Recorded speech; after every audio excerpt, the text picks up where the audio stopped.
मैं डॉक्टर परमजीत तोमर आपका अपने चैनल पे स्वागत करता हूं। आज हम बात करेंगे होम सिकनेस। होम सिकनेस आजकल ज्यादातर बच्चों के अंदर देखा जा रहा है। ज्यादातर जो बच्चे पहली बार घर से बाहर निकलते हैं कोई एजुकेशन के लिए, किसी जॉब के लिए, स्पेशली लड़कियां जो ज्यादातर गांव में रहती हैं या एक सिटी में रहती है, वो दूसरी सिटी में उसमें जाना पड़ता है, तो उनके अंदर इस चीज को बहुत ज्यादा देखा जा रहा है। वो घर की याद, पुरानी यादें, किस माहौल में वो रहती थी, माता पिता से उसका अटैचमेंट, जो प्यार घर में उसको मिलता था उसको बार बार याद करना, तो ऐसी कंडीशन में बार बार रोने लग जाती हैं, बार बार घर वालों को फोन करती है,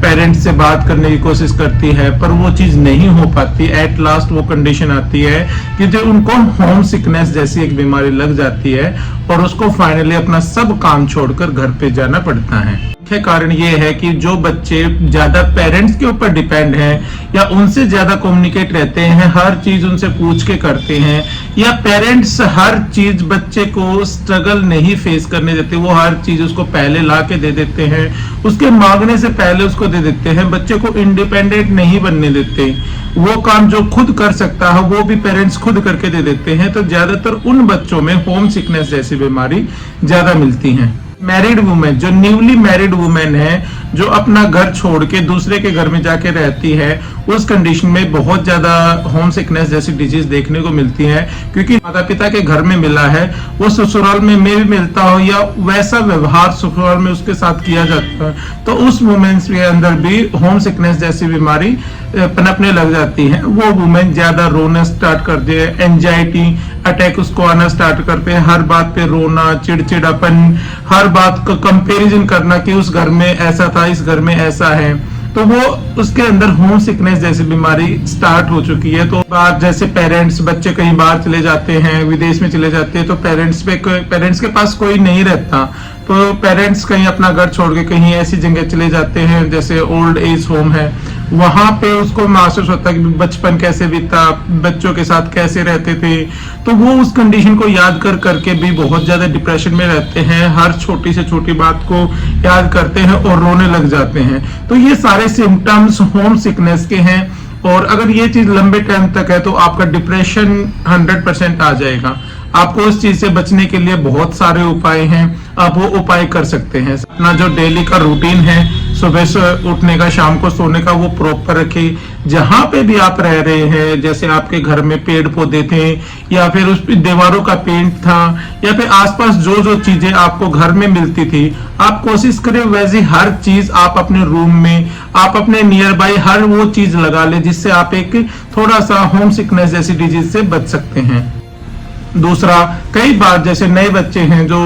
10th 11th करके कोचिंग के लिए दूसरी स्टेट में चले जाते हैं, तो उनको क्या महसूस होता है कि घर का प्यार जो है बच्चों के साथ क्या होता है कि वो ज्यादा लोगों के साथ घुलते मिलते नहीं है, इंट्रोवर्ट नेचर हो जाते हैं, किसी के साथ कम्युनिकेट नहीं कर पाते, तो वो जैसे जिस दूसरे इन्वायरमेंट में जाते हैं तो वो महसूस करते हैं कि भाई यहाँ लोनलीनेस, मेरा कोई नहीं है या मेरी सुनने वाला कोई नहीं है, तो उनको चाहिए न्यू फ्रेंड्स बनाने का स्किल उनको सीखना चाहिए, कम्युनिकेटिव स्किल उनको सीखना चाहिए कि कैसे अनजान लोगों से वो बात कर सके, और एक हेजिटेट जो उनके अंदर है उससे निकलने की उनको कोशिश करनी चाहिए। कैसे पहचाने कि आप होम सिकनेस जैसी बीमारी से ग्रस्त है? नींद नहीं आना, बार बार वो बातें याद करना जो आप घर पे करते थे, भूख का बहुत कम लगना, आपका भूख पैटर्न बिल्कुल डिस्टर्ब, डेली रूटीन जो पैटर्न है वो डिस्टर्ब हो जाता है।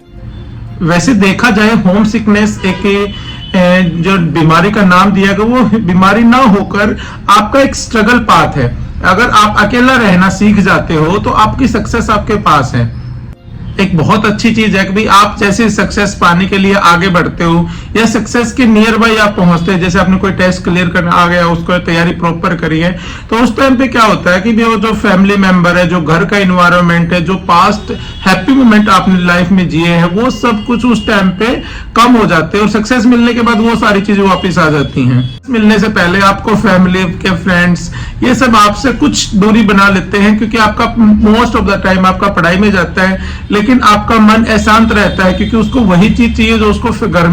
में मिली थी या उसके जो पास्ट में उसको मिली थी। अगर आप मेडिसिन की तरफ जाना चाहते हो तो अगर आपके कुछ पर्टिकुलर सिम्टम्स अगर आपको मिल जाते हैं तो आपको वो मेडिसिन काफी हेल्प मिलते हैं। कई बार देखा कई बच्चों के अंदर पेरेंट्स ज्यादा केयर करते हैं, उनको इंडिपेंडेंट नहीं बन पाए हैं, तो उस कंडीशन में बच्चे अंदर से खोखले हो जाते हैं। तो खोखले होने की वजह अंदर से खोखले होने की वजह से उनके अंदर वो स्ट्रेंथ नहीं रहती, जितना वो स्टेमिना नहीं रहता, तो उस कंडीशन में वो हमेशा रोते हैं, कोसते भी घर पे कब जाएंगे, पेरेंट्स से बात करते इतना बर्डन कर देते हैं कि पेरेंट्स उनको फाइनली घर पे बुला लेते हैं। तो ऐसी कंडीशन में होम्योपैथिक की कैप्सिकम मेडिसिन आती है, आप वो ले सकते हैं। आपको घर पे जाने बार बार याद आती है तो आप मैग्न्यूर ले सकते हैं, उससे आप बार बार याद आएगी, रोना आ जाता है आपको, अभी